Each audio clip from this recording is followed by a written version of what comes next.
Le Cameroun est un pays situé au centre de l'Afrique, dont la capitale est Yaoundé. Il est dirigé depuis plus de 40 ans par un seul homme, Paul Biya. On retrouve 7 pays à la frontière du Cameroun. La Guinée équatoriale et le Gabon au sud, le Nigeria au nord-ouest, le Tchad au nord, la Centrafrique au nord-est et la République du Congo au sud-est. Sa population aujourd'hui est estimée à 27 millions d'habitants, où les un quart résident principalement à Douala et Yaoundé. Le Cameroun compte 240 ethnies reparties dans 3 grands groupes, les Bantous, les Simé-Bantous et les Soudanais. Autant d'ethnies signifie également autant de langues parlées au Cameroun, le Douala, le Bassa, le Béti, le Boulou, etc., etc. Le Cameroun est un pays couramment appelé Afrique en miniature parce que il a une diversité climatologique, minière, géographique, humaine, linguistique et culturelle. Mais également parce que le Cameroun se situe au centre de l'Afrique, entre l'Afrique des plaines et l'Afrique des plateaux, l'Afrique des forêts au centre et l'Afrique des savanes au sud, l'Afrique des chrétiens et des musulmans au Cameroun quasiment 50-50%, l'Afrique anglophone et francophone parce qu'au Cameroun, les 2 langues nationales sont l'anglais et le français. D'ailleurs, c'est pour cela que le président Muammar Kadhafi de la Libye, à l'époque, voulait mettre l'union monétaire de l'Afrique au Cameroun parce que le Cameroun est au centre du continent africain. La superficie du Cameroun est de 475 442 km², quasiment similaire à celui de la France qui est de près de 500 000 km². Et là on retrouve principalement 10 régions, l'extrême nord, le nord, l'Adamawa, le centre, le littoral, le nord-ouest, le sud-ouest, l'ouest, l'est et le sud. Le PIB du Cameroun est estimé à 45 milliards de dollars et le PIB par habitant est de 1650 dollars. Bien sûr, la monnaie utilisée au Cameroun est le franc CFA, qui est cette monnaie coloniale qu'on espère un jour changer en Afrique. Le salaire minimum interprofessionnel garanti, ce qu'on appelle couramment le SMIC au Cameroun, est de 41 000 francs CFA, faisant de lui l'un des SMIC les plus faibles d'Afrique, ou tout simplement l'un des SMIC les plus bas d'Afrique. Comme dans plusieurs autres pays africains, le Cameroun a un sous-sol très riche. On retrouve de l'or, de l'uranium, de la bauxite, du pétrole, des bois précieux également dans nos forêts. Comme dans la majorité des pays africains, on a beaucoup de ressources naturelles. Mais malheureusement, ces ressources naturelles ne réussissent pas à développer le Cameroun et à améliorer le niveau de vie de la population. Après vous avoir donné une vue panoramique du Cameroun, on va s'intéresser à un homme. Ou dirais-je les réalisations d'un homme.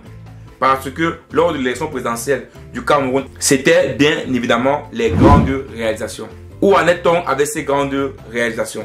Bien qu'on sait tous qu'aujourd'hui au Cameroun, c'est un pays qui manque beaucoup d'infrastructures. C'est un pays qui est vraiment en reculant. Et moi, en étant Camerounais, je suis bien placé pour vous expliquer, pour vous parler des problèmes qu'on vit actuellement au Cameroun et qu'il est nécessaire qu'on trouve des solutions si on veut lancer notre développement. Les infrastructures, c'est la base pour tout pays. Si tu veux développer ton économie, le minimum, c'est de pouvoir avoir des infrastructures qui permettent à ce qu'on puisse développer l'économie. En premier lieu, ici, je vais parler de l'éducation. Aujourd'hui au Cameroun, le taux d'alphabétisation est très important. Donc, je pense qu'on tourne autour de 90%. Donc, les Camerounais partent à l'école. La majorité des Camerounais vont à l'école. Mais dans quelles conditions? Parce que ici, je vais appeler la condition. Aujourd'hui au Cameroun, il y a beaucoup d'écoles qui sont tellement délabrées. Et également, ce qu'on a enseigné à l'école aussi n'a pas changé depuis plus de 20 ans. On continue toujours à nous apprendre les premières guerres mondiales, nous apprendre la France, Christophe Colomb. En fait, les choses qui ne nous intéressent pas. Les choses qui ne nous intéressent pas. On n'apprend pas réellement la vraie culture africaine. Hormis des infrastructures scolaires qui manquent beaucoup au Cameroun. Pourquoi? Parce que quand dans une salle de classe, vous avez 200 élèves, 300 élèves. S'il y avait 3 groupes, on a éclaté en 6 groupes. Et on a divisé les élèves. D'autres fréquentent le matin de 7h30 à 12h50 et ceux de l'après-midi de 13h à 17h30. On a trop de difficultés. Et qu'il y a beaucoup d'écoles privées qui ouvrent à gauche à droite qui n'ont même pas l'agrément pour pouvoir opérer en tant qu'établissement scolaire. On peut se demander pourquoi est-ce que nous sommes arrivés jusque-là. L'éducation, c'est un élément important qu'on doit prendre en compte si on veut développer notre économie. Et actuellement au Cameroun, l'éducation n'est pas réellement faite de manière correcte. Le deuxième point également à soulever ici, ce sont les routes. Moi, j'aime souvent dire que la base de développement d'un pays sont les routes. Je ne sais pas comment dire ça. Je pense même que les routes, pour moi, c'est l'un des éléments importants pour développer une économie. Et pour tout pays qui veut lancer un vrai développement économique, il doit prendre en compte tout ce qui est transport. Il faut donner la possibilité aux populations de facilement se déplacer.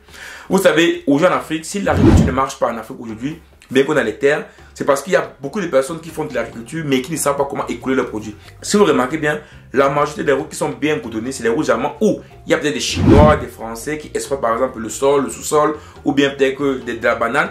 Donc, on fait la route qui va de l'exploitation jusqu'au port. Mais les routes qui permettent à la population de se déplacer ou qui permettent même aux opérateurs économiques qui font du business au Cameroun de se déplacer, ils n'ont pas de route. Aujourd'hui au Cameroun, il faut le dire clairement, le président de la République a lancé un gros chantier de routes au Cameroun depuis plus de 10 ans aujourd'hui. Il y a zéro. Je vous dis bien, zéro résultat. Zéro. Aujourd'hui au Cameroun, disons-nous clairement, il n'y a pas de route. Douala et Yaoundé, qui sont des plus deux grosses villes du Cameroun, ne sont pas reliées par une vraie route. Pourtant, cette route-là brasse des milliers de personnes par jour. Des milliers de personnes par jour.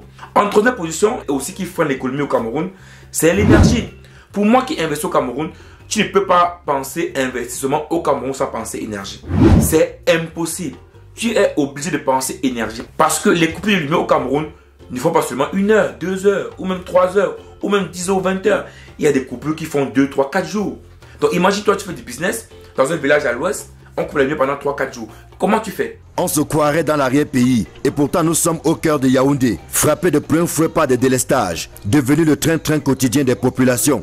Un coup dur pour les ménages et les opérateurs économiques. Si tu mets un groupe électrogène, ça fait des pertes puisque le groupe consomme beaucoup plus. Tu es obligé de remettre ces coûts au niveau de ton produit et ton produit coûte beaucoup plus cher. Et quand un produit coûte beaucoup plus cher, on devient moins compétitif par rapport aux produits importés. Et vous voyez que ça force l'économie. Mais depuis 10 ans qu'on parle, rien n'est fait.